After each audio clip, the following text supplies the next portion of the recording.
Here we go. Our friend Merlin Wendelboe. Name seems to ring a bell somehow.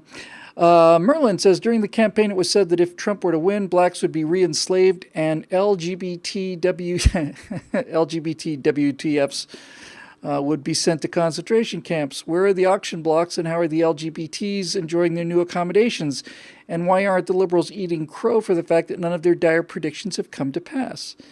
Well, Merlin, this is the thing. You see, this is the benefit of being a progressive.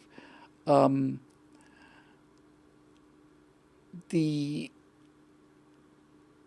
it goes down the same memory hole as the socialism thing. By the way, Dave Big Booty says the Hiroshima atomic bomb afterburner is the best thing I ever did. I agree, and and that's depressing because it's really the first thing I ever did. But that was the one that I put the most research into, and as I've said before, of all the work I've done, I actually think that that one and probably that one alone. Forgive me for saying this. I think it is of historical significance. I think it is such a compelling, thorough, complete destruction of the idea that we didn't have to bomb them. It was, it was really very, very, very, very proud of that one. Anyway, back to Merlin. So Merlin, here's the thing: if you tell people that you're going to, pave the streets with gold because of the miracle of socialism, and instead of paving it with gold, you pave it with blood, well, then that's just unfortunate, and we'll just didn't really count. So, we go back to that again. A better question is not why they stifle all of their failures. The better question is why do we let them get away with it? And it comes down to, again, see these two sides, this giant clash between good and evil that we find ourselves in are almost balanced. So it's more of a yin-yang Eastern kind of thing, really, than a Judeo-Christian thing where the big guy's in charge. Although I still believe that the big guy's in charge of this one anyway. So here's the thing, though. They have... It's not just the megaphones. It's the... And to say it's the culture or the pop culture is underestimating what the left has going for them. They have the ability to make things disappear. They have the ability to make things appear that aren't real. And they have the ability to make things float through the air and stay there forever, no matter how trivial they might be. These are enormous powers that we have to fight against. Those are their powers.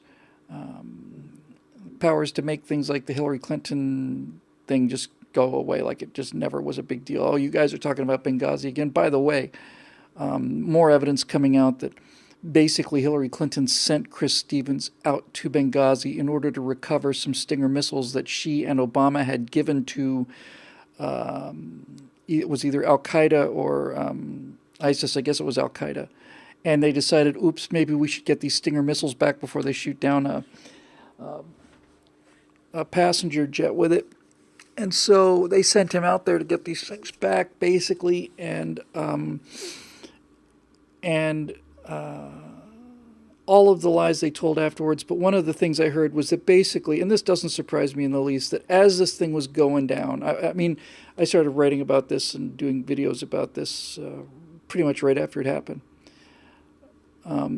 And I had heard that Obama went to sleep around midnight while they were still getting live video of these guys fighting for their lives and waiting for the rescue that never came. It's the most shameful thing I ever saw. And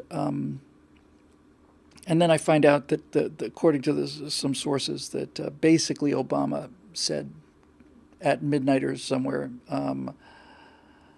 it's your problem. You deal with it. I'm going to bed.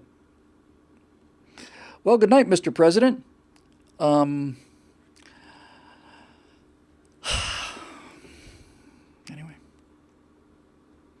Yes, Steve Darrow, I will get to your question, I promise. I see it there.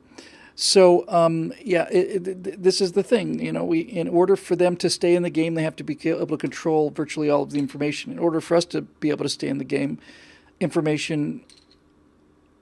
our information is true. And so it's a game of suppress the truth versus promote the truth. And the weapons they have for suppression are enormous. The weapons we have for promoting it are minuscule. This is the giant single struggle of my life, is the frustration, not with the left and these evil bastards. They've been here since the beginning of time. That's not what really tears the heart out of me. The hardest thing about my life is how hard it is to convince conservatives to put money into pop culture and into fighting these people where they're actually coming from, which is with words and stories and not with guns, because they're afraid of guns. We got all these guns, they're not coming at us with guns. So, yeah, that's a little tough. I think I'll do 3